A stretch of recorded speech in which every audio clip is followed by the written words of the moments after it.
along with the partners as well. So may I ask what are the main source of funding that your project receive from this area, and also when it's come to the bigger scale, how would you apply this to, you know, maybe national scale or global scale in terms of your project? Well, that is true. My province is really supportive. And one of the things that we generate funding is, of course, to ask sponsors from different LGUs, NGOs. And aside from the Sultan Kudarat, I also partnered with the city of Tacloban and, of course, the municipality of Gubat, Sorsogon. Thank you very much, Miss Cosmo Philippines! So inyong napanood mga kapolitika itong interview or question and answer portion ni Chelsea Fernandez dito sa ika-17th day na ngayon ng Miss Cosmo 2025 competition dito pa rin sa bansang Vietnam, at narinig nyo rin yung kanyang mga sinabi dito sa kanilang Q&A, dahil I believe itong Green Summit activity nila ngayong araw ay para ito sa mga environmental causes, sa mga advocacies ng mga delegates. So yung narinig nyo is patikim pa lang, medyo mahaba-haba yung kailang question answer portion. I believe mga 4 minutes nagtapos yung question Q&A ni Chelsea Fernandez dito, kasama itong si Ketut, yung first runner-up at yung may-ari or CEO ng sponsor dito sa Miss Cosmo 2025. So nabanggit dito ni Chelsea Fernandez mga kapolitika yung project nila or yung kanilang proyekto dito sa mangrove sa lugar nila sa Sultan Kudarat, na kung saan ay nakita natin doon sa pre-video ni Chelsea bago magsimula itong kailang competition. So nakita natin na meron silang project para sa mangroves at nakapagbigay daw ito ng kabuhayan sa mga tao doon sa kailang lugar, to the point na kumikita na rin sila dahil dito sa kanilang project at natutulungan yung kanyang mga kabayan. So nagustuhan ko yung presentation ni Chelsea Fernandez dito sa Q&A sa Green Summit nila today. At gusto ko rin yung pag-elaborate niya ng nangyari sa ating bansa doon sa Typhoon Haiyan or sa Typhoon Yolanda, na kung saan is napakarami ang namatay.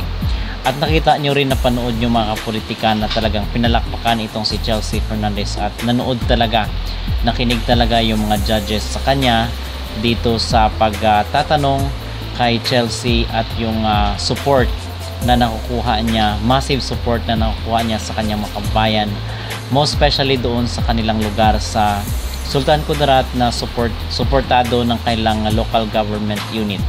So at this point ay nasa pangalawang pwesto po itong si Chelsea matapos na magbagsak ng boto itong pambato ng Vietnam. Pero dahil nga sabi doon sa post ni Governor Dato Pax Mangudadato ay meron silang strategy na ginagawa dito sa laban ni Chelsea Fernandez. So we believe na nakamonitor sila from time to time kung ilang boto yung kailangan habulin para makuha yung first spot. So itong mga nangyayari ngayon, nakikita natin sa Miss Cosmo na even though nababash sila ng mga Pinoy dito sa social media dahil doon sa nangyari kay Atisa Manalo last year, ay binigyan pa rin ng second chance ng mga Pinoy itong Miss Cosmo sa pamamagitan ng sandamukal na boto na natanggap nila mula sa mga Pilipino, specifically doon sa LGU or local government unit ng Sultan Kudarat. So imagine mga kapolitika, despite sa ginawa ng Miss Cosmo last year ay narito at taas loob pa rin ang suporta ng mga Pilipino, kasi mahirap na hindi natin iboto itong si Chelsea Fernandez and then sinasabi natin na sumusuporta tayo sa kanyang laban. So masasabi rin natin na parang hinostage ng Miss Cosmo itong si Chelsea, dahil kung talagang mapo-force talaga ang mga tao na maglabas ng pera kung gusto nilang sumuporta dito kay Chelsea. So alam naman natin mga kapolitika na hindi talaga lahat ay boto dito sa laban ni Chelsea sa Miss Cosmo dahil nga sa nangyari last year. At alam rin natin na itong boto, sandamukal na boto na natanggap ni Chelsea ay galing ito doon sa funding ng LGU at yung mga sponsors niya. So magkaiba yung sitwasyon ni Atisa Manalo at ni Chelsea, dahil doon kay Atisa ay talagang individual at nagbayanihan yung bawat isa para maitaguyod yung boto ni Atisa Manalo. Whereas dito kay Chelsea Manalo ay talagang big time yung naging funding niya dito sa pabotohan. So the point is, sana ay wag sasayangin ng Miss Cosmo itong chance na binibigay ng Pilipinas sa kanila, at wag putulin yung pagtitiwala for the second time around matapos na mabash ang Miss Cosmo doon sa pagkatalo ni Atisa. Sana this time around naman ay maganda ang ibibigay ng Miss Cosmo sa ating candidate na si Chelsea Fernandez, kasi sa kabila ng ginawa nila kay Atisa Manalo ay nagpasok pa rin si Chelsea, or nagpasok pa rin ang isang Filipina beauty queen ng sandamakmak na salapi dito sa kailang organization. Kasi obviously hindi mabubuhay ang organization pag walang mga funding, walang magsusupport, walang mga sponsor. At imagine kung habulin Chelsea Fernandez yung number 1 spot, ay talagang mapapagasto siya, kasi ang ibang mga delegates rin is meron rin po silang mga sponsor. Okay? So talagang yung highest bidder dito ang mananalo dito sa kailang pabotohan. So yun po ang ating update ngayon mga kapolitika, at I believe naman na kahit nasa second spot ngayon itong si Chelsea Fernandez ay kaya niyang habulin yung top 1 dito sa kailang pabotohan para ma-secure yung spot sa top 10.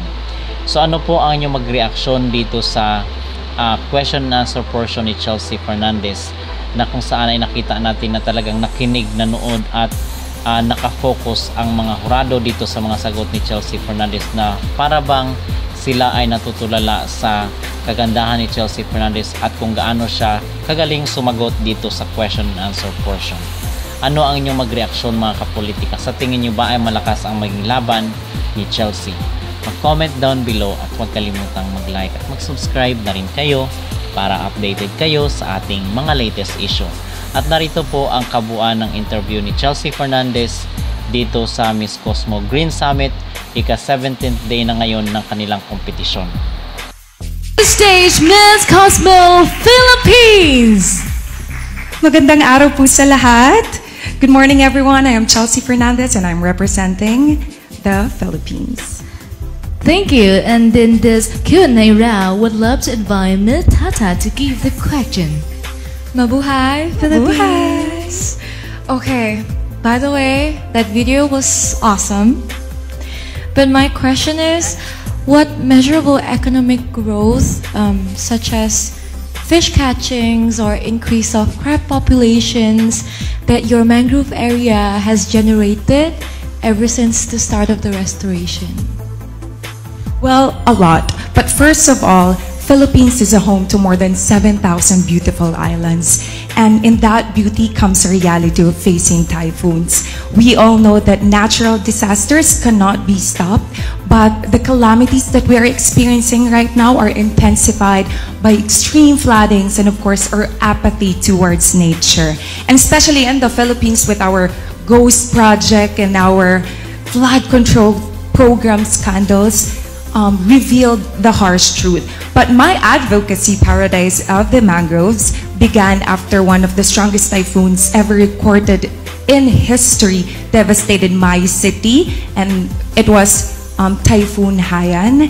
And as women, we are natural nurturers. We are extremely powerful leaders, and I believe that we are the primary educators in our household. So as Miss Cosmo, I ignite change. So one of the things that I do is, of course, to promote my advocacy, visit different educational institutions, conduct a symposium about mangroves and educating the youth about environmental conservation and preservation.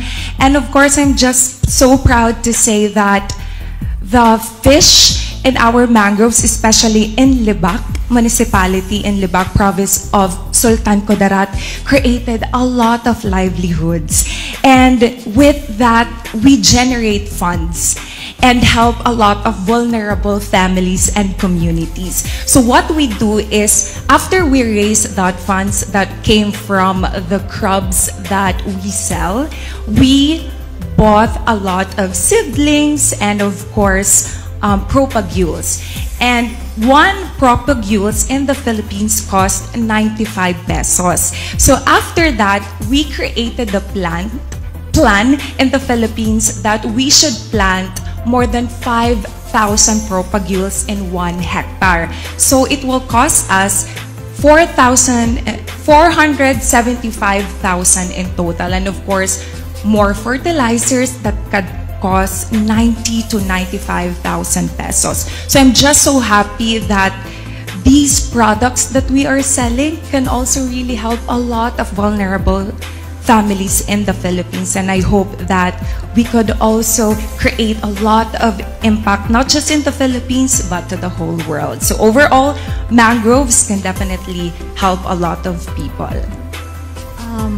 Well, may I tap a little bit more on your financial plans, since you already mentioned about the product selling, and if I'm not wrong, also the support from your provincial... Very massive, yeah, I know. and also along with the partners as well. So may I ask, what are the main source of funding that your project receive from this area, and also when it's come to the bigger scale, how would you apply this to, maybe national scale or global scale in terms of your project? Well, that is true. My province is really, really supportive.